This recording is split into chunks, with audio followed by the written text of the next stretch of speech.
La idea de repetir 2 o 3 veces, y es lo que deberían hacer en su casa, es la siguiente.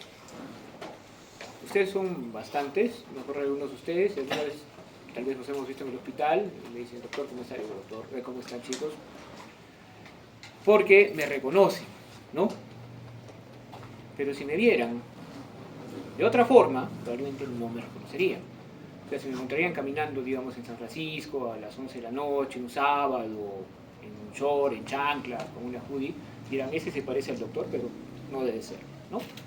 ¿Por qué? Porque estamos reconociendo patrones, y si ven a una persona las más de las veces vestido con scrap, van a pensar que el scrap es parte de, ¿no? Y siempre van a reconocer eso. Las imágenes cambian un poco la forma. Por ese motivo, si no las vemos constantemente, no estamos adecuados a la forma normal en que se pueden ver en la ecografía, en la tomografía, etcétera, etcétera. Eso significa que, mal que bien, si quieren continuar con su aprendizaje, muy aparte del curso, cada vez que estudien algo, deben echarle un vistazo a las imágenes de esa patología, sí o sí. Y de paso las imágenes de lo normal. Es por eso que siempre hacemos un repasito de lo que es normal, para que tengamos una idea después de cómo se mira en diferentes imágenes. Aquí no hay mucho problema, si hablamos de aparato, porque el sistema no es, ¿no? Es aparato genitourinario, son pocos órganos, excluyendo lo femenino que tiene aparte, ¿no? Todo un tema. Estamos hablando de los riñones, la uretra, los uréteres, la vejiga, la próstata. Y hablando ya de lo genital masculino, pues simplemente los testículos. ¿Ok? Entonces no son muchos órganos. Creo que todos ya los han visto en algún momento. El riñón tiene una forma de frijolito, como podemos ver. Entonces tiene una parte que es convexa, ¿no? Para el otro lado, y una parte que es cóncava. Están en el retroperitoneo, eso significa que están detrás totalmente de todos los órganos abdominales. El derecho está más bajo que el izquierdo, ¿no? Por la presencia del hígado, unos 2 centímetros o 3. Miden alrededor de 9-10 centímetros, pueden medir un poco más en su eje mayor, ¿no? Porque tienen 3 ejes en realidad, son como un cilindrito, y su eje, ahora lo vemos digamos parado, ¿no? Pero su eje está siempre algo oblicuo, con el polo superior, que es el de arriba, más cerca a la columna que el polo inferior. Este más cerca que este, eso es lo normal.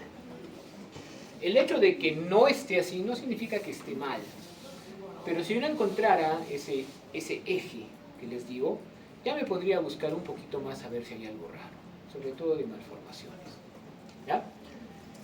A veces no encuentro nada, pero el eje suele estar así. Cuando tenemos ese eje generalmente no hay ningún problema. Todo lo que es, entre comillas, la carne del riñón se divide, o el parénquima se divide en dos, ¿no? La corteza y la médula. ¿Cuál es la diferencia? En la corteza hay más nefronas, ¿no? Y la médula es más de túbulos. Ahora, la corteza, digamos que se proyecta a la zona de la médula, entre las columnas de Werting,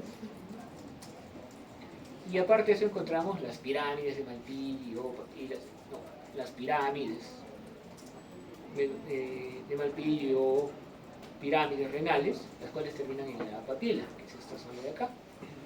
Cada papila desemboca en un cáliz menor y varios cálices menores forman un cáliz mayor, ¿no? Que tenemos entre 2 a 3 cálices mayores que después van a terminar en la pelvis renal.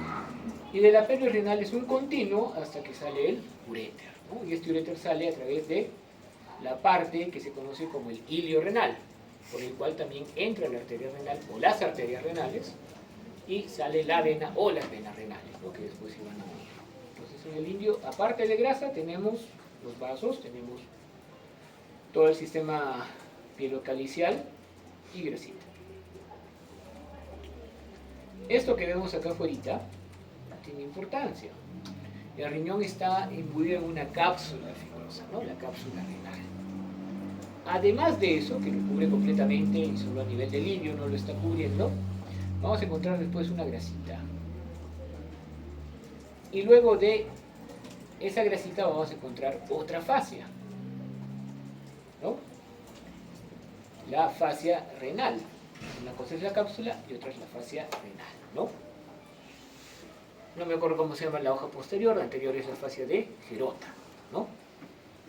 La posterior es de Zucker, no es Zuckerberg, pero algo por ahí. Entonces, la fascia renal está haciendo que el riñón esté contenido y se relacione con otros espacios, pero esté contenido en una zona de grasa también. Esta es la grasa perirenal. Y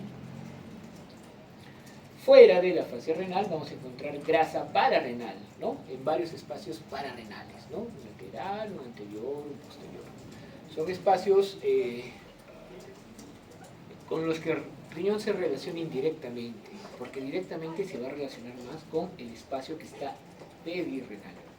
Eso significa que en cierta forma, cuando haya algún tipo de traumatismo o una extravasación de orina, digamos, ya un traumatismo no muy grande, la orina va a coleccionarse alrededor del riñón, ¿no? Y eso es importante porque ese es un signo también, y fisiológicamente es algo, mejor dicho, anatómicamente es algo que ocurre y se puede ver también en las imágenes.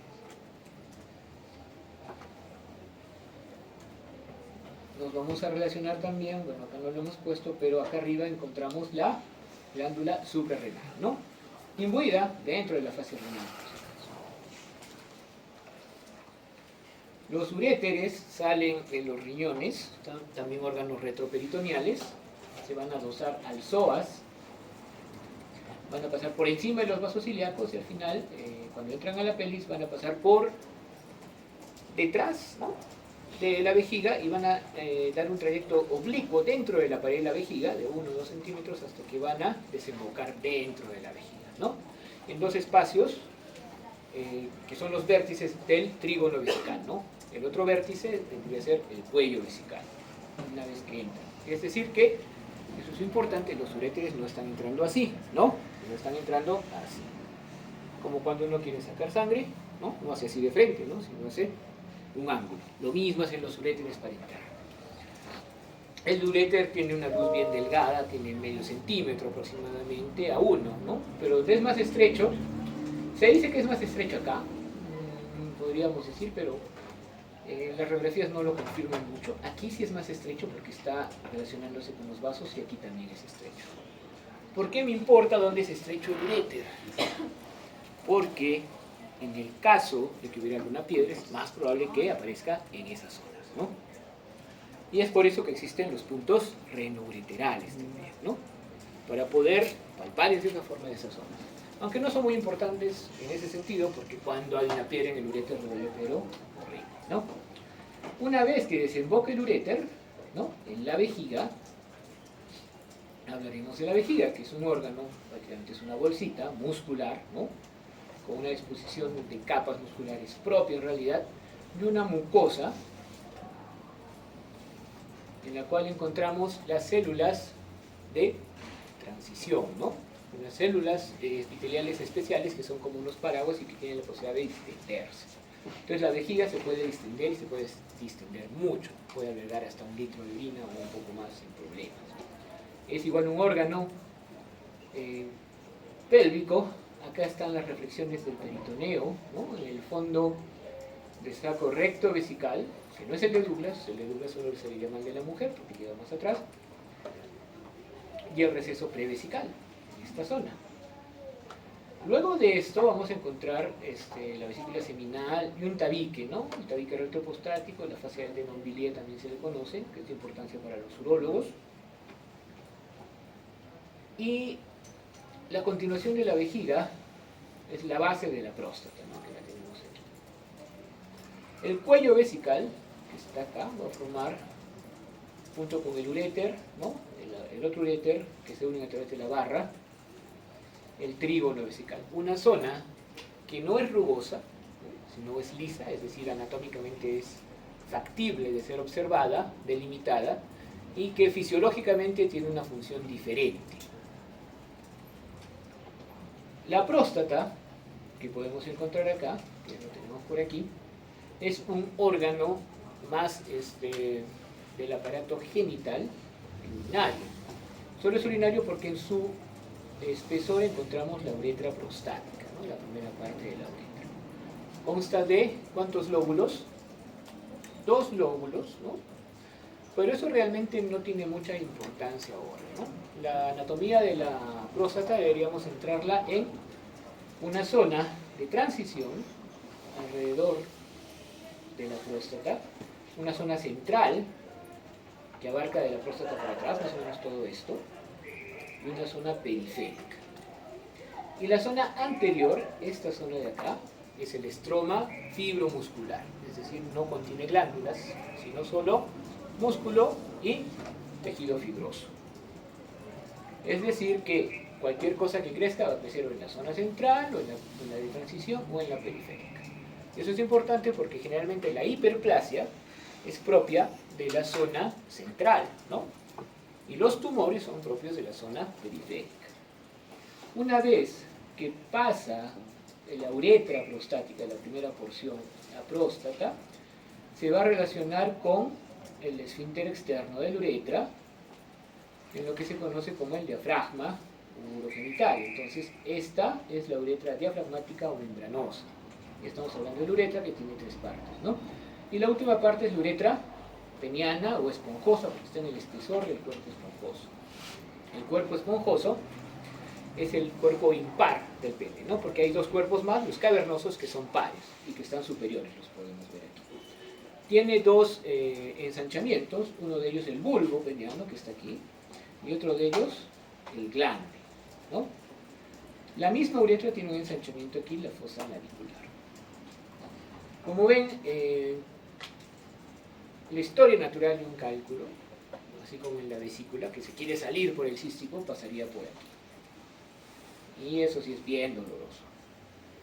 Así que la gran parte, ¿no?, de los problemas renales, que no son traumatismo, o geniturinarios, que no son traumatismo per se, que van a urgencias, pasan por litiasis. Y es muy probable que se vean como las litiasis que hemos visto en la vesícula, ¿no? Son las hiperecogénicas que arrojan sombra posterior. En el trayecto, siempre y cuando se puedan ver. En una radiografía no deberían dejar de verse, en una tomografía obviamente no se deben dejar de ver nunca, y una ecografía depende de los gases. Eso es muy fácil de ver. No lo tengo aquí porque hemos preferido tratar de priorizar otras cosas. Ya. Los testículos, como ustedes deben recordar, han estado en el abdomen y han bajado por el conducto inguinal, ¿no? Y de paso se han llevado full cosas, ¿no? Por eso tenemos, ¿no?, este cordón espermático con cremaster, fascia espermática externa, interna, ¿no?, que son contribuciones, por así decirlo, de los elementos de la pared por los que pasó el testículo, ¿no? El cremaster es parte del oblicuo menor, la fascia espermática externa es parte del oblicuo mayor, y así sucesivamente. Y también se llevó de encuentro, o fue con su arteria, su nervio y su vena, para descender en el escroto. Cuando encontramos al testículo en el escroto, también lo vemos con una forma de riñoncito, ¿no?, un polo superior, un polo inferior. El polo superior se relaciona con otro órgano, que es el epidídimo, que también es plausible de ser visto en las imágenes. El epidídimo va a tener una cabeza, un cuerpo y una cola. Por otro lado, la relación no es exactamente directa, sino que a través del hilio testicular, porque ya sabemos, ¿no?, pasan las venas y las arterias testiculares, vamos a encontrar un montón de conductitos, ¿no?, que van a llegar al epidídimo, donde se enrollan todos y al final van desembocando hasta un conducto único. Esto se conoce como la red de testes, ¿no?, la red testicular, que al final va a llegar al epidídimo y al final va a llegar como conducto deferente, ¿no?, con todos los otros elementos. Así como pueden ver, la distribución o el parénquima del testículo es bastante homogéneo. Ya, eso es lo que tenemos que revisar de anatomía, más o menos. Ahora, cuando vimos una placa de rayos X, vimos que se podía ver la silueta renal, ¿no? En realidad, eso no nos ayuda mucho, porque no nos da mucha información. Pero podemos aprovechar que buena parte del sistema genitourinario, ¿no?, es un sistema de colección de orina para poder utilizar contraste y ver esa imagen. Por un lado, el hecho de usar contraste hace que el riñón lo capte, entonces el riñón sí se va a volver visible en un momento, ¿no? Por otro lado, el paso del contraste, ¿no?, de este riñón que lo ha metabolizado ya hacia la pelvis renal, hacia los uréteres, hacia la vejiga, hacia la uretra, va a pintar la vía y por ende nos puede hacer ver defectos, estenosis o alguna cosa que sea necesaria de ver. Eso es bueno porque de esa forma podemos tener una visión más o menos clara de la vía urinaria, pero necesitamos contraste, ¿ok? Entonces, la técnica más común de hacer eso es hacer una urografía intravenosa, ¿ok? Le metemos el contraste por la vena, esperemos que pase el riñón, y vamos a ver que se colecciona primero en el sistema, ¿no?, de la pelvis. Vamos a ver los cálices mayores, acá también se ven, la pelvis renal, el uréter, y después vamos a ver cómo llega la vejiga. Entonces podemos evaluar obstrucciones del uréter de cierta forma, de alguna otra forma, y el tiempo, porque estas son series de radiografías dinámicas, o bueno, en el tiempo, ¿no?, porque es una al inicio, otra a los 15, a los 30, a los 45 y a la hora y media. Y vamos a ver cómo va el contraste siendo excretado. ¿Ok? Otra forma de hacerlo, sobre todo cuando sospechamos de problemas en uretra, como por ejemplo una obstrucción debida a una litiasis, es hacer una cistografía retrógrada. También nos sirve para ver temas de reflujo. ¿Y cómo se hace? Se canaliza el pene solo hasta la fosa navicular y se inyecta el contraste. Entonces el contraste va a pasar por la uretra, ¿no? Aquí obviamente ya estamos llegando a la uretra membranosa, y en una segunda oportunidad va a llegar hasta la vejiga, ¿no? Entonces podemos evaluar el trayecto del uréter. Si pueden ver, es una proyección oblicua, ¿no? Y esas ya son anteroposteriores. Podemos evaluar el trayecto del uréter y cómo se llena. ¿Habrá una forma más fácil de evaluar? En cierta forma sí, y en cierta forma no. ¿Por qué? Porque si bien es cierto, la ecografía es muy buena para órganos sólidos, para órganos, y no podría decir que el uréter no es un órgano sólido en sí, porque la cavidad que tiene es una cavidad básicamente virtual. El problema es que los gases alrededor a veces no van a dejar que se vea. El uréter lo vamos a ver, incluso en tomografía, no se ve muchas veces, solo se va a ver cuando está dilatado. Pero para los demás órganos es muy, muy útil. Tengamos, por ejemplo, esta ecografía de un riñón. Cuando hemos visto la anatomía, hemos visto varias estructuras y podemos decir que se replican aquí con total fidelidad, ¿no? Tenemos toda la cápsula. Acá está la grasa perirenal. Podemos ver muy bien el parénquima renal, la corteza. Acá hay una pirámide, acá hay otra pirámide. Las pirámides se suelen ver muy bien. Los cálices menores, un cáliz mayor, otro cáliz mayor. Aquí hay bastante grasa, ¿ok? Entonces por eso se dibuja de esta forma, algo hipericogénico.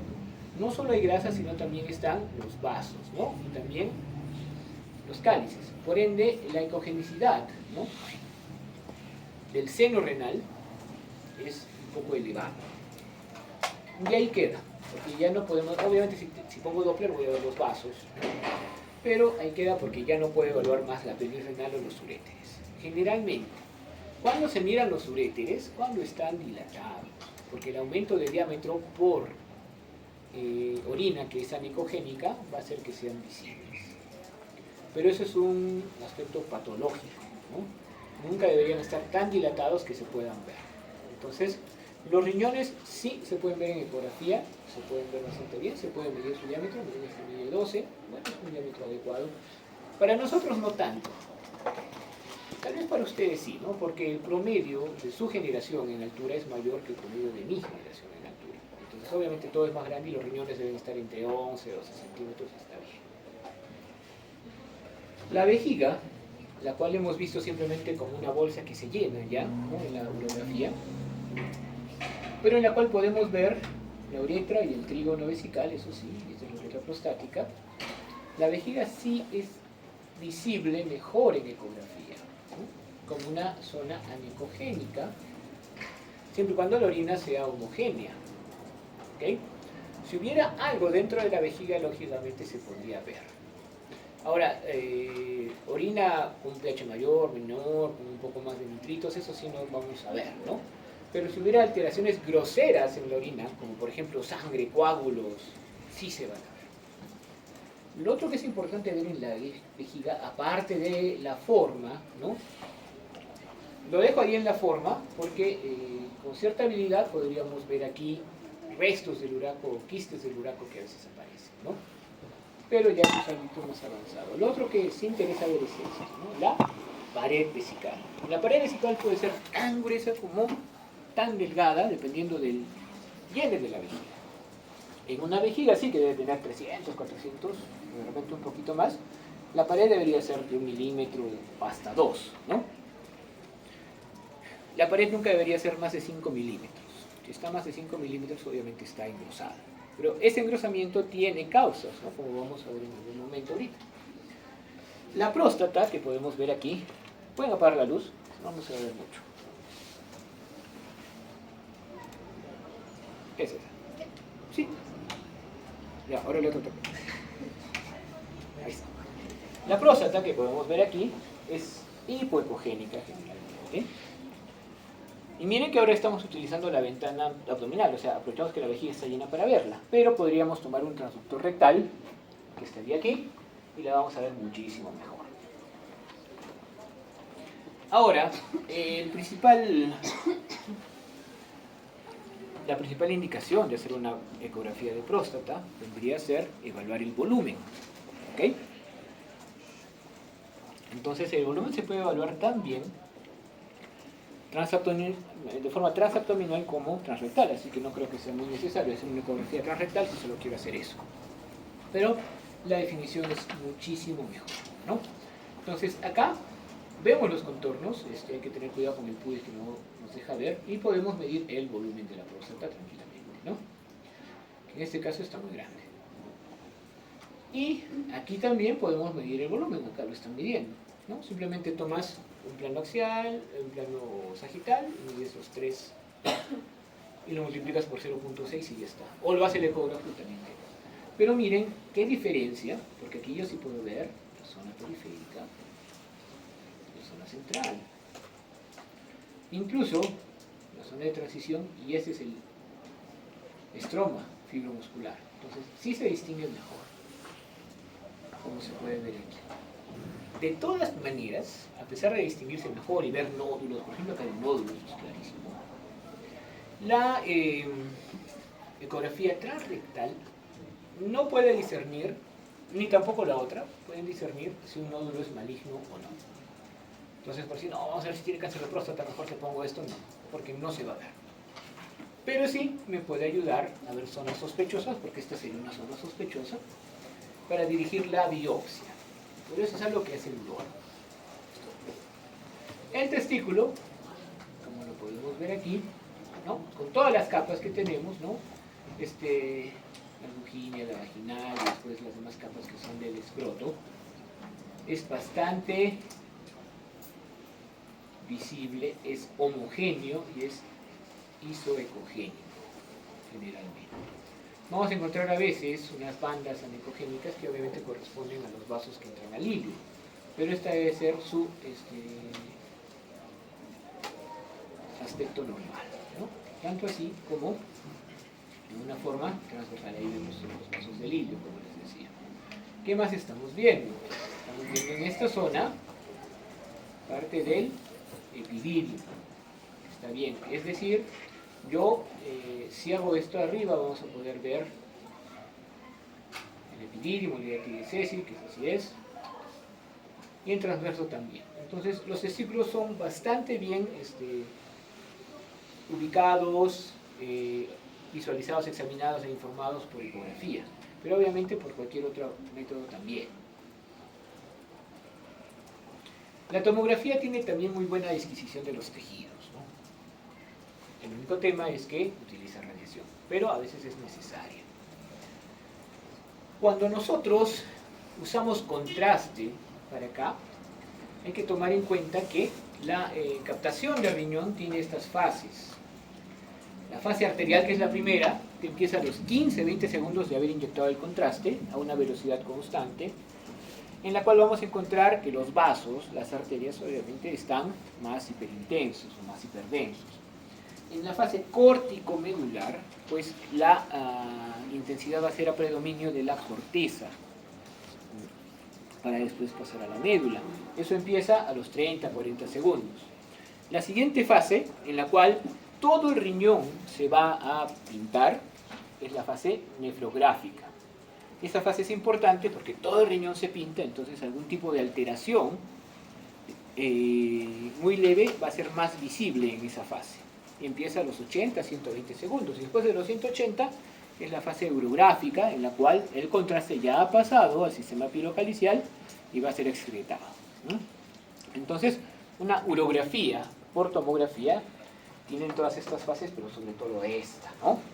Porque en esa fase vamos a poder ver la distribución y cómo va el contraste pasando por el riñón, por el uréter, por la vejiga, etcétera, etcétera.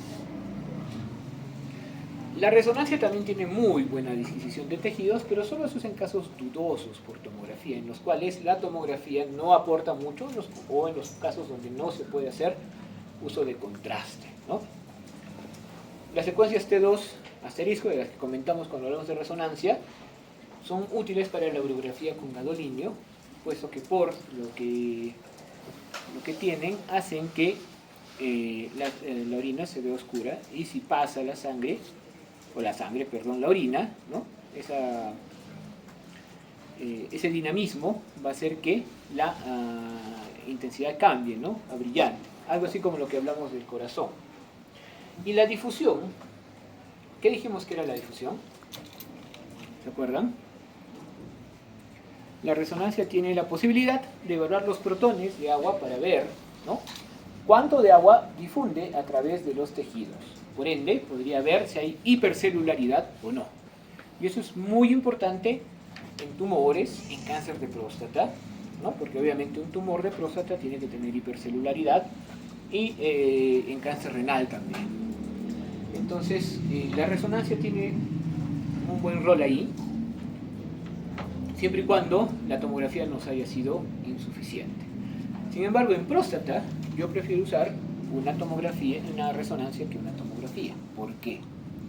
Porque en primer lugar, la disquisición de los tejidos en la tomografía, como ustedes saben, no es muy buena. ¿Por qué? Porque las densidades son densidades. Entonces, la densidad de la próstata es muy similar a la densidad del tejido fibroso, ¿no? La próstata no tiene una cápsula per se bonita, así como el riñón, sino un acúmulo, un aprisionamiento como una melamina de tejido fibroso. Esa es su cápsula. Y yo no voy a poder distinguir una de la otra. Por ende, cuando yo veo una próstata, siempre va a ser un poquito más grande en la tomografía que en la resonancia. De repente no tiene significancia clínica, pero esa es la verdad, ¿no? O sea, no puedo distinguir la cápsula de lo que es tejido prostático funcionante. En cambio, la resonancia sí puede. Por ende, porque es más exquisita la resonancia y porque yo quiero buscar, ¿no?, tumores, la resonancia multiparamétrica, o sea, con T2, T1, SFGR y todo de difusión, etc., etc., de la próstata, es el examen de elección, si se puede, para los tumores prostáticos. Por otro lado, esa resonancia debería hacerse con la pastilla rectal. Así que está el otro problema de si cabe o no cabe, ¿no? ¿Por qué? Porque, pues, realmente para hacer screening, uno que sería muy caro y sería muy molestoso estar haciendo este tipo de examen. Así que el screening de próstata, ¿con qué se hace? Porque la reso la haría, pero no se hace con reso. ¿Con qué se hace? Con PSA y con el tacto rectal. Y eso no ha cambiado todavía. Lo único es que en algún momento, para ver si era, o sea, si valía económicamente, pues se hizo una task force en Estados Unidos para evaluar eso, y llegaron a la conclusión de que no valía la pena. Igual llegaron a la conclusión de eso con la mamografía, ¿no? Por ahí debe estar todavía el pero las asociaciones de urología pues levantaron la voz y dijeron que de todas maneras, si bien es cierto, eso es en el papel, o sea, la plata que gastas haciendo screening no vale, por así decirlo, los casos que vas a tener, la ansiedad del paciente, etc., etc., la posibilidad de infecciones, porque obviamente haciendo esta estrategia hay un montón de pacientes que van a biopsia y son negativas, ¿no? Pero la biopsia va por el recto, así que obviamente es potencialmente contagiante. Entonces, que no valía la pena. Pero en realidad el hecho de salvar una vida sí vale la pena. Y eso es lo que abogaban las asociaciones urológicas. Muy bien, a ver, si tenemos una resonancia en T2, a pesar de que no la necesitemos, la disquisición que tenemos sí es bastante grande. Esto es una zona axial, ¿ya? Es un corte axial. Por ende, acá podemos ver el estroma fibromuscular, la zona central, y esto de acá es la uretra con su zona de transición. Acá. Entonces, se pueden diferenciar las zonas bastante bien. Aquí, ¿no? En esta sagital, este es el estroma fibromuscular, esta es la zona de transición, esta es la zona central, y esto de acá es la zona periférica. ¿Ok? ¿Y esto de acá qué sería? Están de costado. ¿Qué sería esto? A ver, ¿qué piensan que puede ser? ¿Qué puede ser esto? Eso es la vejiga, ¿no? Ya está. Entonces, es entrando por aquí, ¿no? O sea, esto hace el cuello vesical. La parte anterior, la parte posterior, por ende esto sería, miren cómo va, no se les va a olvidar. Esta conformación es de la vesícula seminal, ¿ya? Es como un conducto arremolinado, por eso se dice, igual acá, ¿no? Porque esta es una coronal, entonces vemos la uretra, la zona de transición, la zona central y algo atrásito está la zona periférica. Este es el diafragma, ¿no? Muy bien, entonces, en una resonancia la disquisición es muy buena, es lo que quería decirles, ¿no? Pero para hacer un screening no usamos la resonancia.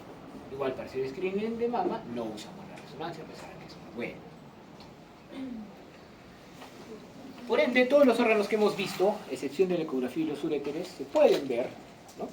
Si es que queremos evaluar, obviamente, la función de los uréteres, que es lo que uno quiere, la función del sistema, pues podemos echar mano de radiografías con la urografía, la cistografía retrógrada, tomografía según urografía, una tomografía, o resonancia según urografía también, ¿no?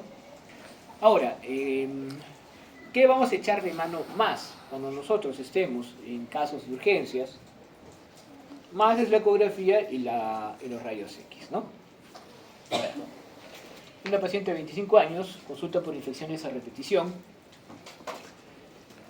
Cada vez que va, porque no es la primera vez, le dicen todo lo que ustedes deben saber y que de repente alguna vez también les han dicho, ¿no? Sobre todo las señoritas, porque los varones no tienen mucha incidencia de infecciones urinarias, y eso es por un tema anatómico simplemente, ¿no? Es por la longitud del uretra. Entonces, que no tengo que orinar, que siempre limpia, que se limpia de adelante y para atrás, todo eso, tomas bastante agua, todo eso lo sigue esta paciente, pero sigue con las infecciones de repetición.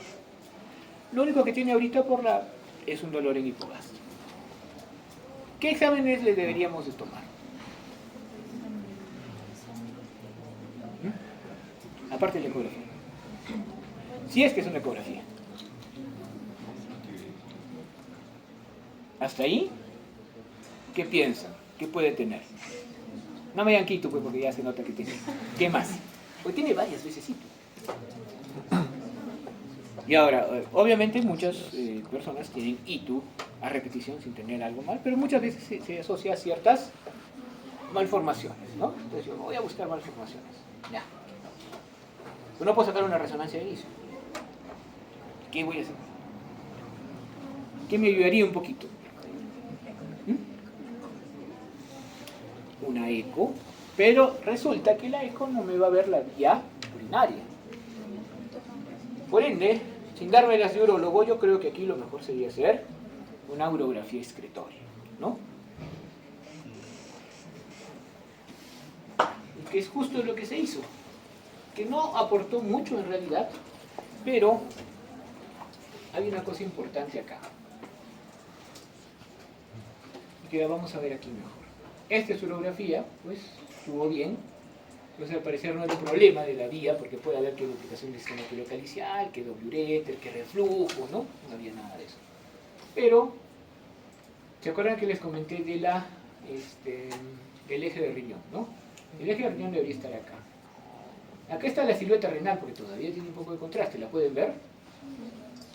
Entonces, acá cuando vemos la silueta, porque también se puede ver, miren, hasta aquí. Todo esto es la silueta renal. Y una cosa, este eje que debería ir para acá no está yendo ahí. Lo de atrás es la silueta del psoas, por si acaso. Acá está la otra silueta renal. Están como parados los riñones, no están en esta posición que les dije. Entonces, esto estaba raro y con esto ya lo vemos.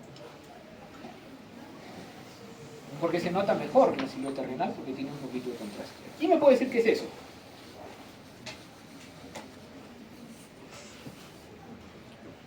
Les diría que le pongo 20 en el curso, pero les voy a mentir. Pero igual, eso, no sé si lo notan. ¿Alguien nota? Estos son rezagos del sistema pilocalicial. Eso es normal, aunque es medio rarito, pero no por acá, por favor. ¿Ven algo raro? Acá, ¿no? Al otro lado. Acá.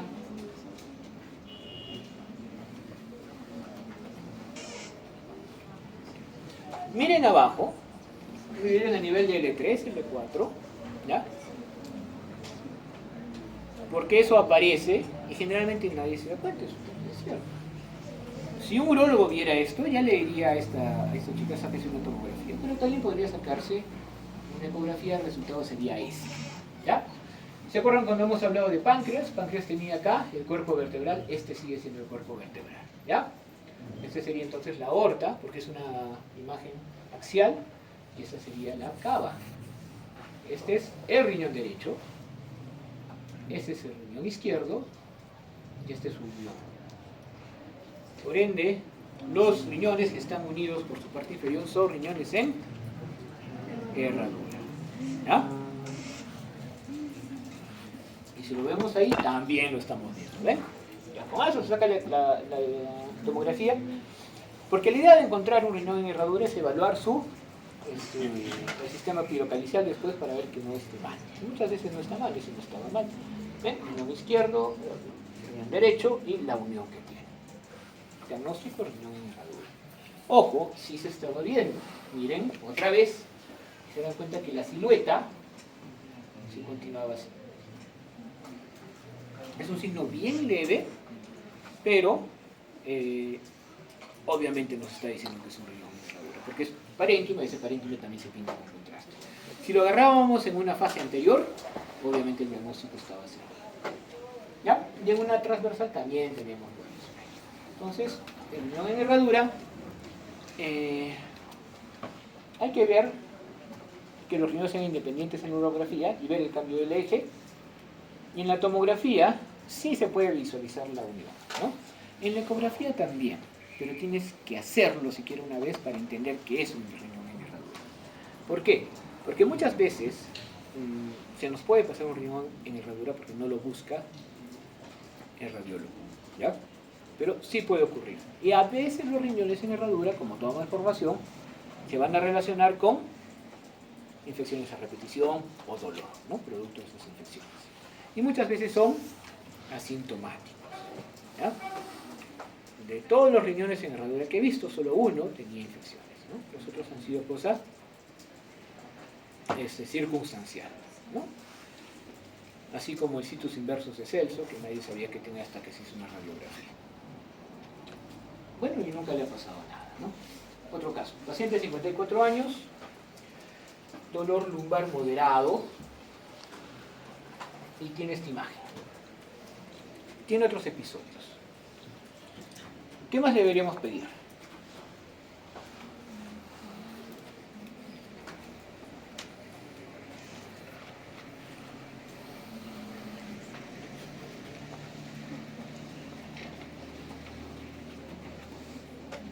¿Qué miran en la imagen? ¿Se ve algo?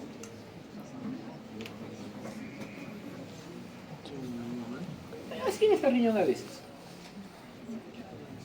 Yo les podría decir que de repente podría haber un doble sistema pilocalicial, ¿no? Que está cortadito, ¿no? Pero para que eso sea cierto deberíamos estar en el ilio, y no estamos, entonces no podría decirlo, porque los uretros pueden estar así, se unen al final bien y no pasa nada, ¿no? No estamos en el ilio. Pero así se mira, con ilio obviamente también, un doble sistema, pero no es eso. ¿Qué más ven? ¿Qué más deberíamos pedirle a una persona que viene con su ecografía? Bueno, trajo su ecografía, ¿no? Pero ya está con un dolor lumbar, y el dolor no es por cansancio, es un dolor sordo, para que esté mejor, ¿no? No parece el dolor de una lumbalgia ni nada por el estilo. ¿Qué deberíamos pedirle?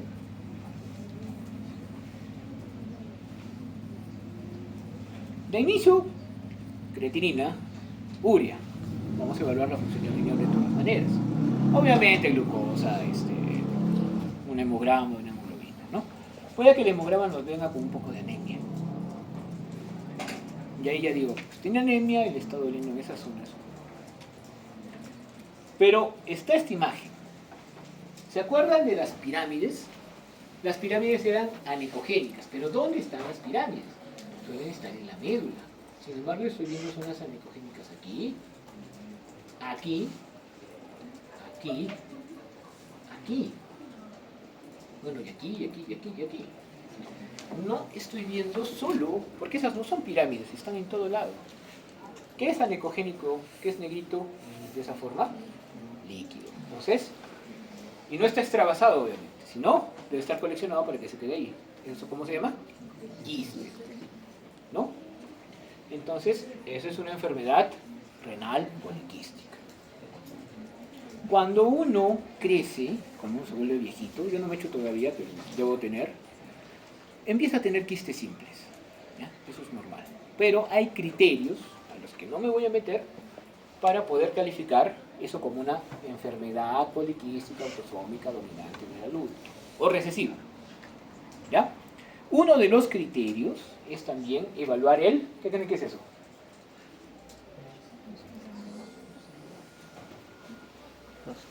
Por la ecogenicidad.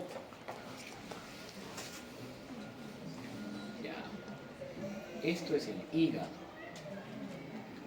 Y el hígado también tiene quistes. Entonces, cuando yo encuentro varios quistes, ¿se acuerdan del de Garvey, ¿no? Que era grandazo, estos son chiquitos. Cuando yo encuentro varios quistes en el hígado, debo evaluar el riñón, y viceversa. Cuando encuentro varios quistes en el riñón, debo evaluar el hígado.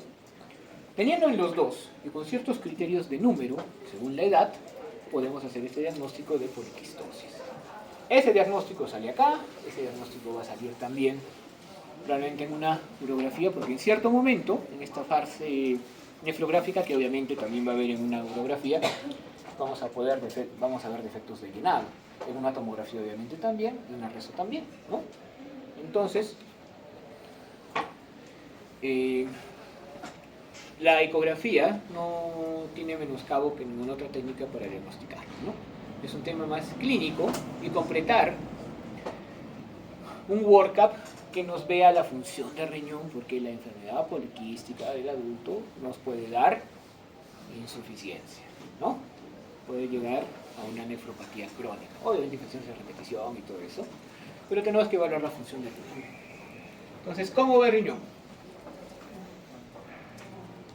Mal, bueno, ya tiene 1.4, ¿no? Y hay hipertensión, la urea está aumentada, no hay infección porque 4 o 6 gérmenes, pues puede ser simplemente una contaminación y un pH ácido. Entonces, así se mide una poliquistosis. Otro casito más. Pero ya saben de qué va esto, ¿no? Un viejito que caminaba y lo chocan, lo grabó la cámara, va a aparecer en la TV Noticias, pero ahorita está en urgencias. Sin embargo, se queja, pero no está descompensado. Le pide una radiografía, le pide una urografía.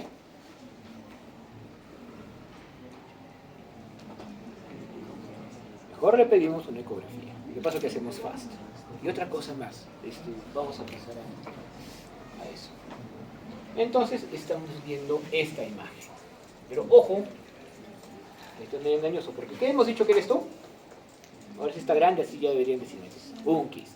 Es un quiste, simple, no es otra cosa. Acá está la corteza, acá está el seno renal, acá está el hígado. Pero miren la interfase que hay entre el hígado y el riñón, ¿ven?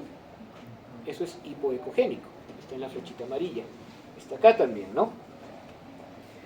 Eso significa de que ahí tenemos un hematoma. Entonces hay un traumatismo. Puede haber un hematoma también dentro del riñón, pero en este caso hay un hematoma en esta zona. ¿Y por qué solo en esta zona? Porque está dentro de la fascia renal, ¿no? Entonces, eso es lo bueno, que muchas veces estos traumatismos solo van a tener el líquido o la orina, porque a veces también producen urinomas por la ruptura del sistema pielocalicial, alrededor de la fascia girotal. Lo malo es que ese espacio también tiene comunicaciones, ¿no? A veces se puede extravasar. Y lógicamente eso también se puede ver en una tomografía. Eso es un quiste, eso sí no me cabe la menor duda, la corteza, un quiste cortical. Pero esto sí es una extravasación de sangre. ¿Por qué sangre? ¿Por qué no es grasa? Porque en esta ventanita esto es grasa, ¿ya? Entonces acá la grasa ha sido suprimida por la ventana y el nivel. Esto es sangre, sí o sí. El quiste ha sangrado también, ha sangrado el quiste, parece. Y el resto del riñón pues está teniendo una composición adecuada. Esto que ven ahorita es el ejemplo de la fase nefrográfica. Muy bien, entonces ahí tenemos un traumatismo. Más fácil de verlo siempre con ecografía. De paso que vemos todo, porque esa es la idea de los traumas. Si el hematoma es crónico, o sea, tiene varios días, va a virar a ser ecogénico, organizado, o sea, va a ser raro, porque es un tumor y hasta hiperecogénico puede ser, ¿no? Y si tiene mucho tiempo, va a ser hiperecogénico con tendencia a la calcificación. Y lo otro es evaluar el líquido libre perirenal, que acá hay un poquitito. Este es otro caso en el cual la laceración solo está en este lado, pero sí tenemos un hematoma y un poquitito de líquido libre. La idea ahí que es evaluar el compromiso del paciente, porque si tengo una laceración y es un paciente estable, ahí va a quedar, ¿no? Si tengo una laceración y el paciente está inestable y hay elementos de juicio para decir que esa laceración es la culpable, pues tiene que ir a sala. ¿Y qué se le va a hacer? Una nefrectomía, sea parcial o sea total. Es lo que más se suele hacer, tanto como una rafia no.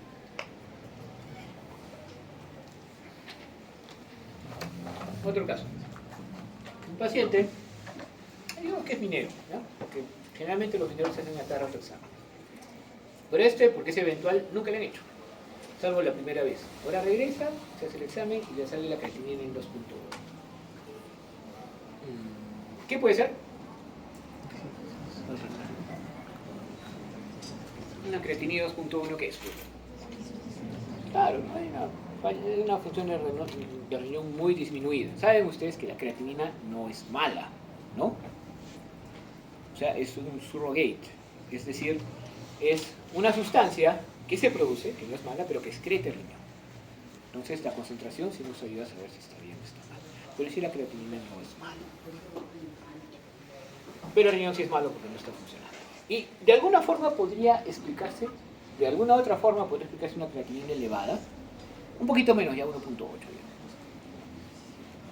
¿Por qué podría explicarse una creatinina elevada si no estuviera mal el riñón?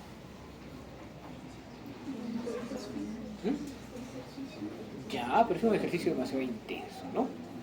Porque para eso tendría que haber gran hemólisis, rhabdomiólisis.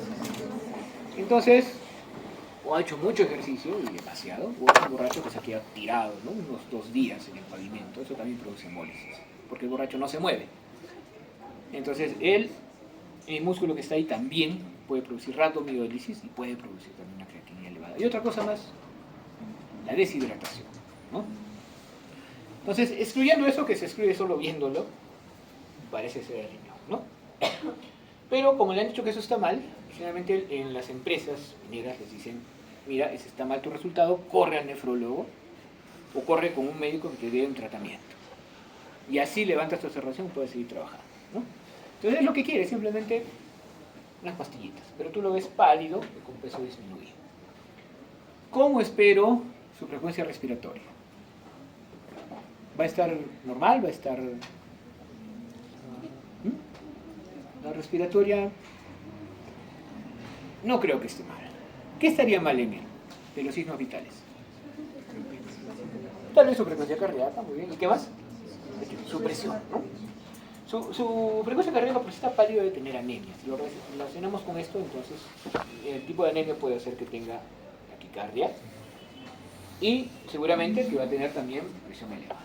¿Qué más debería tomar? Yo tengo la creatinina. ¿Qué más? ¿Ya? ¿Qué más? Esto ya no es urgencias, ¿no? Es una cosa que probablemente en algún momento algún familiar, conocido, les va a decir. Porque que hay insuficiencia renal en el mundo hay, ¿no? Nos va a tocar a alguna persona conocida y va a decir que nada, ¿no? Corre al nefrólogo, ya está, y nos vamos. Puede ser. Pero esto de inicio se puede tratar en primer nivel de atención. Tengo una creatinina, debería tener también urea, ¿no? Debería tener un ácido úrico. ¿Qué más debería tener? En relación a la proyección del tratamiento, ya para que vean, debería tener proteínas, ¿no? Tales inflexionadas. Debería tener, ¿qué más? Ya tengo la hemoglobina, no, tengo que tener un hemograma, tengo una hemoglobina y constantes corpusculares, ¿no? Tal vez electrolitos, aunque no lo veo tan necesario. ¿Y qué más? ¿En qué me ayudarían las imágenes? Si puedo tener una biopsia renal, genial, ¿no? Pero las imágenes, ¿en qué me ayudan?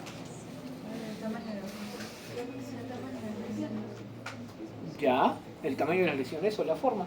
Es una forma de saber, porque saben ustedes, cuando empieza la insuficiencia renal está declarada, todo está bien. Si yo tengo duda por algún motivo, puedo tomar exámenes, pero mi preferencia sería por una tomografía. No les había dicho, ¿no? Proteinuria en 24 horas, muy importante. ¿Por qué me importa ver a mí esto? Porque tenemos que ver acá la filtración glomerular, ¿no? Eso nos va a dar ya una idea exacta de cómo funciona el riñón y qué vamos a tener que hacer para que este riñón no progrese tan rápido, porque no creo que se vaya a curar, ¿no? Y la glucosa también, porque realmente es asociada a una diabetes. O sea, de todo ese workup las imágenes entran, pero son un poco anecdóticas. Sin embargo, sí se puede ver. Si nos obviamos todos los exámenes de inicio y nos vamos a las imágenes como para decir quiero ver qué puede haber pasado porque pienso que son otras cosas, vamos a encontrar un riñón hiperecogénico con la corteza muy disminuida, ¿no? Porque el litio sigue estando bien, y disminuido de tamaño, ¿no? Hiperecogenicidad renal, disminución del tamaño renal y adelgazamiento de la corteza, con un seno normal. Eso es una ecografía. Si yo quiero usar una urografía excretoria, que no lo vería tan lógico, también vamos a ver algunas cosas. En este caso, por ejemplo, lo que yo veo, porque esta es la imagen a los 15 minutos tal vez, ¿no? Esta es una imagen después, puede ser a los 45, a una hora. Lo que yo veo es que el riñón izquierdo no funciona, ¿no? Porque no hay nada de contraste en el uréter, digo el derecho, ¿no? En el uréter derecho, que no funciona. Ya, bueno, funciona, bueno. Pero hay otra cosa acá. Ojo, este es de los 15 minutos y estamos viendo bien pintadito el riñón. Pero lo vamos a explicar mejor con la tomografía. ¿Ya? Les dije que había unas fasecitas en el riñón, ¿no?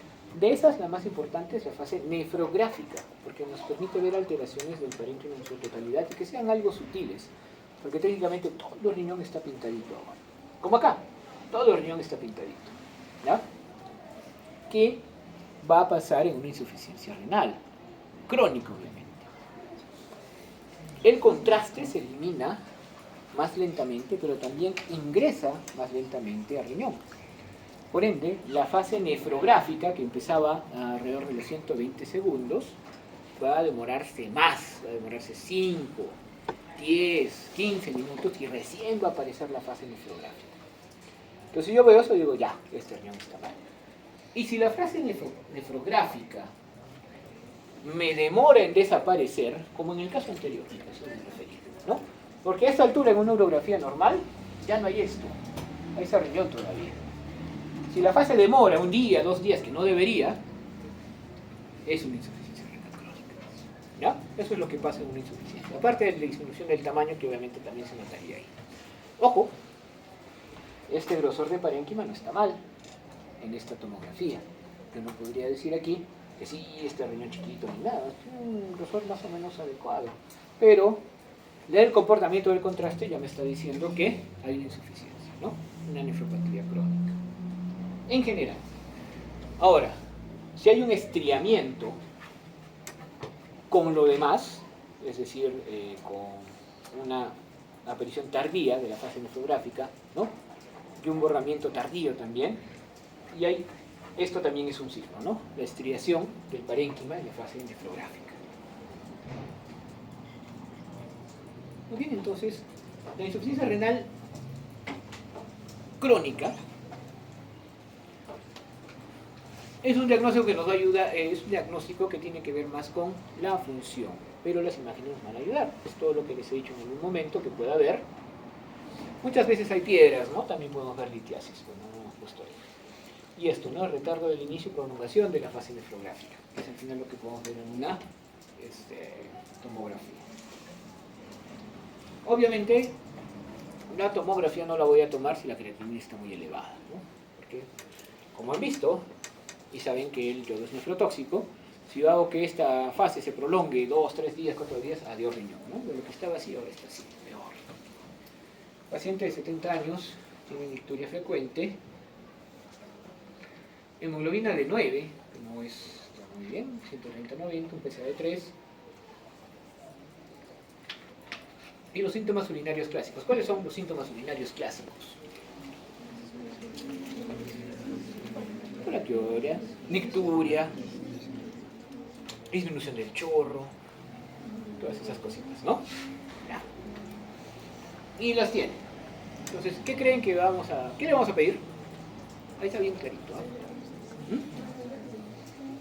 No, de imágenes. Ya tenemos más o menos idea. Un ecografía. ¿Me asusto o no me asusto por el PSA? Hay que ver el volumen de la próstata para ver. Porque si bien es cierto, no es un PSA alquito elevado, el volumen prostático podría decirnos, ¿no? Si ese fue el caso, con medicamentos, solo con tamsulosina, debería estar bajando el PSA. Eso porque tal vez para evitarle la biopsia, ¿no? Porque en otros casos, o sea, si vamos de lleno y a ciegas, con ese PSA debe tener una biopsia. Y esto es lo que encontramos al inicio, ¿ya? Eso se llama vejiga de esfuerzo, una vejiga con las paredes engrosadas, como pueden ver, ¿no? A más de 5 milímetros. Hasta pueden haber divertículos, es decir, que la pared se abre y aparece, pues, no una comunicación, sino una caverna, digamos, dentro de la pared, ¿no? Pueden haber divertículos, trabéculas, porque la pared o porque la vejiga se esfuerza mucho por el stop que tiene, por la próstata o por cualquier otro stop en vaciar la orina, ¿ya? Y lo mismo se va a ver en una tomografía, como pueden ver, ¿no? Hay una buena distribución entre lo que es la orina y la pared vesical. Engrosamiento más o menos homogéneo. Pues la densidad es homogénea, pero puede haber también trabéculas y demás cosas. ¿Y qué es esto de acá? Esta es la próstata. Por ende, ya de por ahí ya veo que es una próstata algo grande y obviamente se correlaciona con lo que estamos viendo, ¿no? Pero ojo, en este caso probablemente la hematuria, porque lo que a mí me daría miedo acá son dos cosas, PSA3 y hematuria, ¿ya? Pero una vejiga de esfuerzo así sí hace hematuria, ¿ya? Y sí puede producir anemia, sí puede producir todo lo demás. Entonces, si yo encuentro los signos, ¿no?, de una neuropatía obstructiva de larga data, como hidronefrosis, como la vejiga de esfuerzo, hay que tener en claro que esa vejiguita sí puede sangrar. Porque si no, la hematuria me obliga a otras cosas. El mismo paciente, otras partes de su vejiga, para que vean, ¿no?, la presencia ya de algo de divertículos, por aquí, o por aquí, o por acá, ¿no? Así se ven los divertículos. Y como es difuso, ¿no? Y en toda la vejiga, yo no voy a pensar que es un tumor.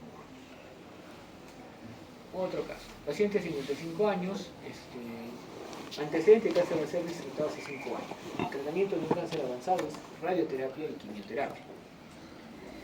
Y acude por dolor lumbar bilateral. Entonces, ¿qué le toca? Yo estoy, obviamente, en este momento, descartando que sea un problema muscular. ¿Ya? ¿Ya? La hemos movido, hemos hecho que se siente todo, hemos visto si hay reflejos, ¿no? Hacia los nervios del plexo lumbar y nada. Entonces, hay que explorar el riñón. ¿Qué usamos? Yo tendría dos opciones. ¿Cuál sería la primera? La ecografía. ¿Y la segunda?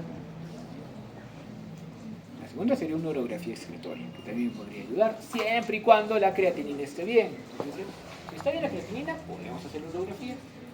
Y si no, pues más rápido y sin contraste, y sin rayos X, utilizamos una ecografía y vemos esto. ¿Qué creen que es? Es el riñón. ¿Ya? Entonces, todo está reemplazado, todo el seno renal, todavía hay un parénquima, yo creo que lo que hay que hacer es medirlo, está un poquito adelgazado, pero todavía hay parénquima. Pero todo está reemplazado por orina. ¿Y esto qué es? El uréter. Pues ahí sí se mide el uréter. Si yo hubiera hecho la urografía excretoria, hubiera visto lo mismo, ¿no? Eso es una ureterohidronefrosis. Hago la tomografía y encuentro lo mismo, ¿no? Qué grande está la pelvis renal y se continúa igual con el uréter. Entonces, si sospechamos de que hay una obstrucción, probablemente encontremos una ureterohidronefrosis. Los tratamientos de cáncer producen fibrosis como efecto secundario. Y si el tumor era un 13-1, probablemente haya agarrado los parámetros. Cuando les hablé de los uréteros, les dije que se iban a la vejiga y justamente pasan por los parámetros. De hecho, el uréter se relaciona con la arteria uterina.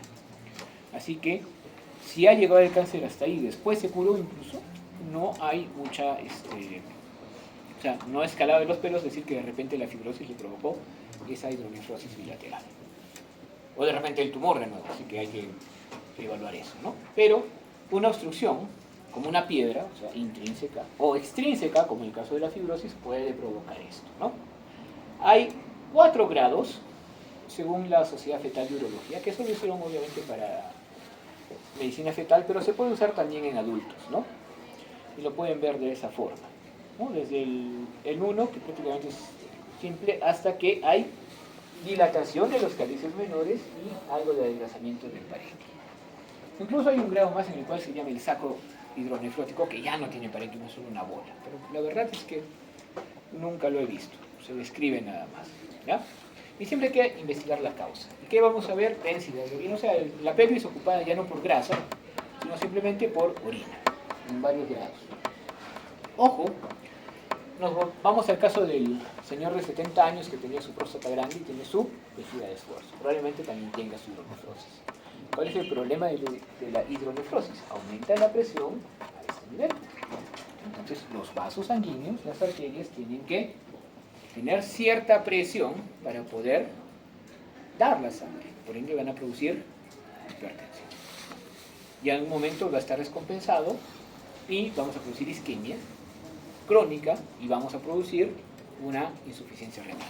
O sea, el problema de la hiperplasia prostática es que vaya a la insuficiencia renal, ¿no? Esto es un tumor renal. Paciente de 70 años que tiene hematuria. Antecedentes muy importantes, la creatinina está bien, la hemoglobina sí está baja, ¿no? Entonces, hablamos del otro paciente, ¿no? En el cual la hematuria me preocupaba, y la hematuria siempre debe preocupar, algo hay ahí, ¿ya? Y tiene una hemoglobina de 7, eso está feo. La creatinina está bien, o sea que el riñón funciona relativamente bien, y le duele el riñón, ¿ya? Entonces, cualquier examen que priorice el parénquima por sobre la vía urinaria, para mí estaría bien en ese caso, ¿no? Porque si fueran piedras, pues dolería más, en caso de que se necesite un tratamiento rápido. De repente si hay piedras, ¿no? Pero están ahí, no están fastidiando tanto su hematuria, que también podría ser, Entonces preferiría hacer una ecografía o una tomografía, de acuerdo a lo que tenemos. En este caso, si es una tomografía, lo que podemos ver es una masa heterogénea que capta contraste, ¿no?, en un polo superior. Está claro que es muy diferente al parénquima renal. El parénquima renal está bien, esta no es la base nefrográfica, es la córtico-medular, estamos viendo las pirámides. Pues ya alcanza para que se pinte la masa y veamos que es heterogénea. No pinta para nada bien. ¿Qué más podemos ver? Borra un poquitito esto de arriba, que debe ser el duodeno. Y borra un poquito acá. Un poquito acá, porque esto es normal en el libio, pero acá no tanto. Aquí está estriando la grasa. La estriación de la grasa es un signo de infiltración muchas veces. ¿Y qué es estriar la grasa? Es que se ve así, justo, que acá no se debería ver tanto, ¿no? Entonces la grasa tiene ciertas banditas más densas que lo normal. Y obviamente eso también se puede ver en una ecografía. Si lo hacemos al polo superior, una imagen ecogénica, hiperecogénica, pero algo heterogénea. El problema con los tumores renales y la ecografía es que no te van a decir qué es. Y si hay algunos tumores renales benignos, ¿no? Adenomas, los angiomiolipomas, por ejemplo, que suelen estar ahí, tienen algunas características, pero al final no es concluyente. Una tomo sería más, y de hecho, una resonancia sería más. ¿Por qué? Porque estos generalmente van a ¿qué? Van a cirugía. Y la cirugía es sacar. Entonces, a mí no me gustaría que me saquen el riñón por un angiomiolipoma, ¿no? Ahora, ¿cómo se evita eso si es que no tenemos un examen que nos haya hecho así, con una biopsia? Y en segundo caso, en la misma cirugía, se saca un pedazo y se hace la congelación, ¿no? Esperas 20 minutos, te dicen esto es esto y ya, puedes continuar a hacer lo que habías planeado. Otro caso de tumor, y miren, o sea, el tema de las hematuриas es ese cuidado porque muchas veces son tumores. Infecciones a repetición, hematuria, y la ecografía tiene como resultante eso. Esa es la vejiga. ¿Y qué describimos? ¿Cómo podemos describir esa imagen?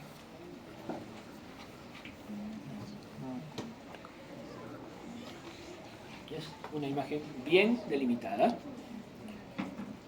levemente heterogénea, ¿no?, con tendencia a la hipoecogenicidad, por todo esto, dependiente de pared vesical, a la cual infiltra,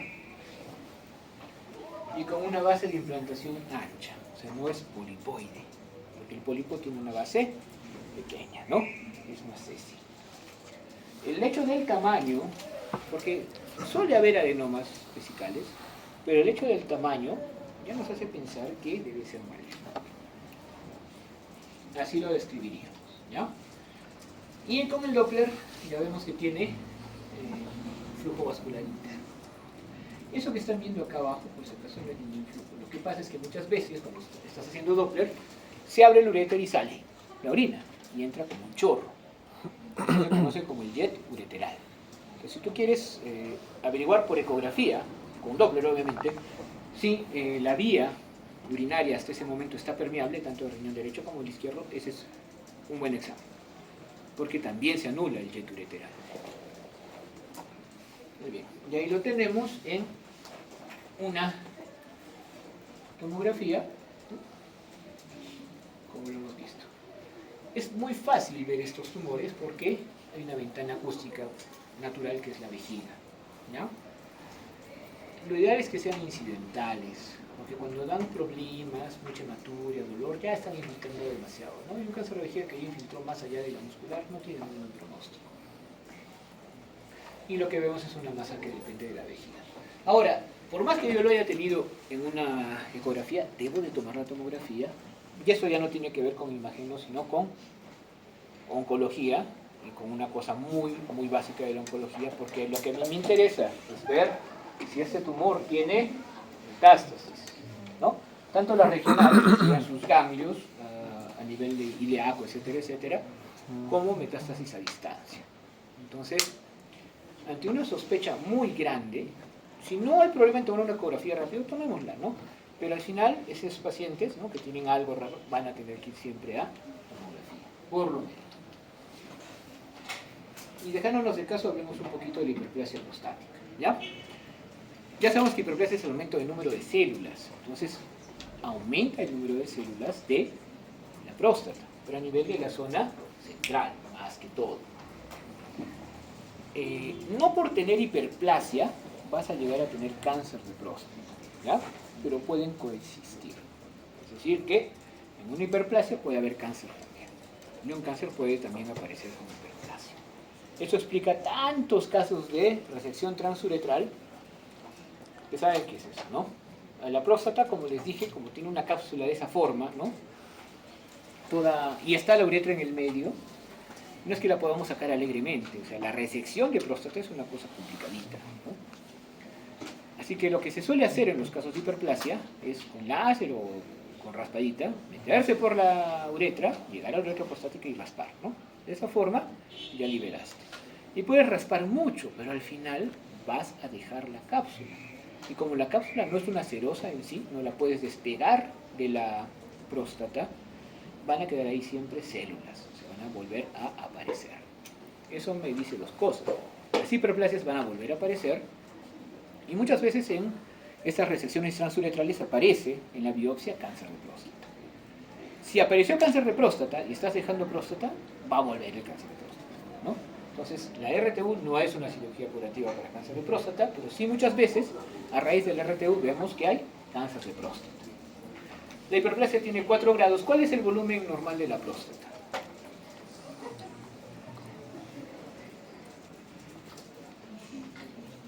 No. Chao. Ah, ya. Sí.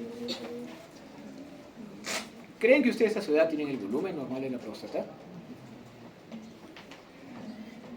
Es una pregunta bien... Obviamente las mujeres no, pero los varones deberían, porque la próstata va a crecer a expensas de la testosterona. Y no solo porque tengo harta testosterona, no soy vikingo y todo, soy Kratos, no. Sino por todo el tiempo que la testosterona va a estar haciendo o va a estar incentivando a las células, ¿no? Va a estar 5 años, 10, 15, 20, y es por eso que por el tiempo aumentado hay más estimulación, y es por eso que la hiperplasia suele aparecer alrededor de los 40 años, ¿no? Ahora, hay gente que ya tiene su próstata de 20, lo normal es hasta 20 centímetros cúbicos, ¿ok? Hay gente que tiene 30 y orina normal, hay gente que tiene 40 y orina normal, hay gente que tiene 25 y no puede consumir, eso es muy relativo.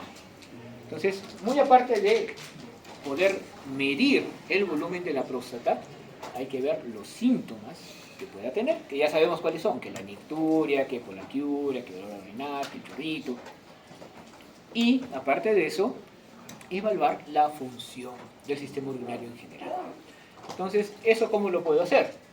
Si hago una ecografía, solo mediría el volumen premisional y el postmisional. El postmisional debe ser menor de 5% y todos contentos, ¿no? En la urografía, pues obviamente, también podría medir el volumen o el residuo postmisional, pero hay otra cosa más. Sí podría detectar ya una próstata algo crecida. ¿Por qué? Porque los dos lóbulos, el izquierdo y el derecho, cuando empiezan a crecer, obviamente crece la zona central, van a hacer esto.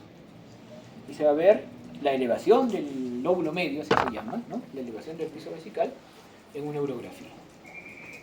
Pero más fácil es hacer una ecografía, o sea, yo creo que nos quedaríamos con una ecografía, ¿no? Ahora, ¿cómo se mide? Como estamos viendo, este es el señorcito que vimos de la vejiga de esfuerzo. De hecho, acá está la vejiga de esfuerzo, ¿no? Acá está la uretra. Ahí tenemos un nódulito. El que hay un nódulo no significa que tenga cáncer, ya lo saben. Entonces medimos 1, 2, 3 diámetros que están acá. Y en la fórmula más simple lo multiplicamos por 0.52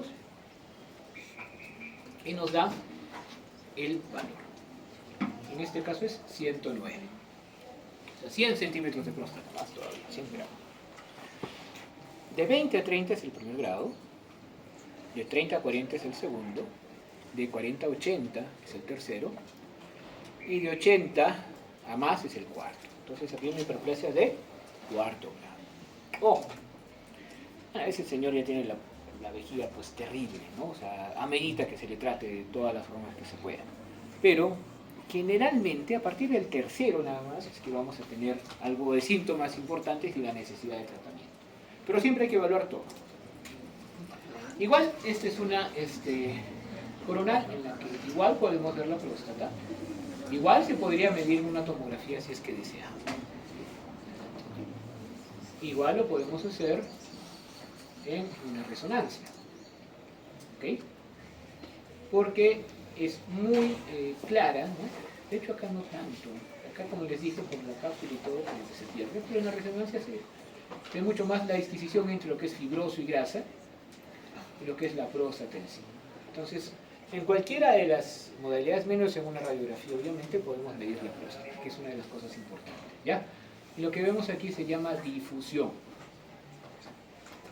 Y, obviamente, la difusión en la resonancia es homogénea. Esta es una secuencia 3D con radioalíneos, no recuerdo. Y la próstata va a ser algo heterogénea. En estas secuencias y en las difusiones es donde tenemos que ver la próstata, ¿no? En cuestión de tumores. Ahora, tumores testiculares. Hay un montón de tumores testiculares que pueden aparecer, unos benignos, otros no son tumores en sí, porque puede haber, por ejemplo, un quiste hidatídico, un quiste del epidídimo, ¿no? Un crecimiento de hidatidicésil, un cistocele, pero algunos pueden ser tanto benignos como malignos. Puede haber tuberculosis también, por ejemplo. Y cuando hay tumores, muchas veces lo que se hace es chao testículo, porque no podemos ver a ciencia cierta qué es. Incluso en este caso, miren, o sea, el tumor está ahí, tiene Doppler y todo, pero no podemos saber si es maligno o no, a menos que nos atengamos un poquito a la historia. En este caso, si es un varón joven, por ejemplo, no tiene antecedentes de contacto para pensar que puede hacer, por ejemplo, una tuberculosis, que sería poco raro porque así no se suele ver, ¿no? Se suele ver más hiperecogénico. Habría que pensar que es un seminoma. A veces no lo es, ¿eh? Pero ¿por qué me interesa pensar mal? Por un concepto que a veces no se debate, pero que muchas veces es cierto. Yo quiero sacar el testículo, ¿ya? Porque, como les digo, si es tumor, hay mejor sacarlo. Entonces, abro el escroto y lo saco. Sonó el paciente. Porque estás contaminado. Si fuera maligno, el haber hecho el escroto hace que las células tumorales hayan con una vía que no suelen tener. Y en muchos casos, bueno, lamentablemente se ha visto, porque yo no pensaba que era verdad, pero es verdad. Y no pensaba verdad porque hay algunas publicaciones que dicen que no. Sí vi que sacaron un seminoma por él y aparecieron ganglios acá. Cuando no deben de aparecer ganglios ahí. Porque cualquier tumor maligno del testículo tiene el testículo una irrigación y un drenaje que van a ¿dónde? A la aorta, a la cava. Por ende, su diseminación por ganglios, que es hematógena, debería aparecer acá, ¿no? En lo que se conoce como retroperitoneo. No en la ingle. Ya le cambiaste la historia al tumor. Dice, bueno, sí lo he visto y sí es válido. Entonces, los tumores, a menos que estés seguro de que no tiene tumor, porque también se sacan los testículos sin necesidad de tumor. No por castigo ni nada de eso, sino por ejemplo en cáncer de próstata, ¿no? Para poder disminuir la cantidad de testículos, ¿no? Y antiguamente se sacaban para que la gente cante más bonito, ¿no? Los castrati, lamentablemente decían, ¿tú cantas bien? No, tú cantas bien para acá, y los castraban justamente para que mantengan esa voz prístina y pura, ¿no? Pobrecitos. Pero ahí sí lo sacaban como quieren, ¿no? Cuando tenemos sospecha de un tumor, sea lo que fuere, mejor utilizar la vía del conducto inguinal. Y si no es, bueno, ahí sí puede sacar escroto. Y otra cosa más, muchas veces los tumores malignos como este están relacionados a la microlitiasis testicular, que le precede por un tiempo de años o meses, ¿no? Entonces, si alguna vez, por N motivos, uno encuentra un paciente con microlitiasis testicular, lo mejor del caso sería que seguirlo, ¿no? Por si acaso. Y eso que parece un tumor, ¿no? En esta zona, que es el caso, ¿no? Después de unas semanas aparece así. Resulta que era un infarto. Entonces Entonces, como les digo muchas veces, las imágenes tumorales pueden ser buenas, pueden ser malas, no tenemos mucha disquisición y eso hay que consultarlo ya con el oncólogo para ver si, y con el urólogo para ver si va a ameritar, ¿no?, la cirugía o no. Por último, esta cosa que sí pasa, ¿no? ¿Por qué? Porque muchas veces puede haber una vuelta al cordón espermático y vamos a tener una torsión testicular. Es dolorosa y potencialmente fatal porque puede provocar isquemia y un infarto, ¿no? Y si el infarto es muy grande, pues este es un foco para poder producir infecciones después. El vesículo aumenta de volumen, obviamente tiene dolor, y lo mejor para eso es evaluarlo con ecografía, obviamente, ¿no? Entonces vamos a encontrar esto que es muy característico del signo del remolino. Y esto lo encontramos arriba, ¿no?, a nivel del conducto. Más abajito vamos a encontrar aumento del tamaño del testículo y disminución de su vascularización. No hay vascularización en el testículo, está aumentado de tamaño por el edema y después empieza a tener hipoecogenicidad. La idea ahí es, igual, mandar al urólogo, ¿no? Porque la idea es que si no tiene mucho tiempo de evolución, podría, ¿no?, resolverse el cuadro, pero si tiene mucho tiempo, lo más probable es que desarrolle isquemia y mejor es operar. Bueno, chicos, bueno, hay otro ejemplo de testículo que está aumentado de tamaño, ¿no?, con bordes algo difusos y demás. Son poquitas patologías.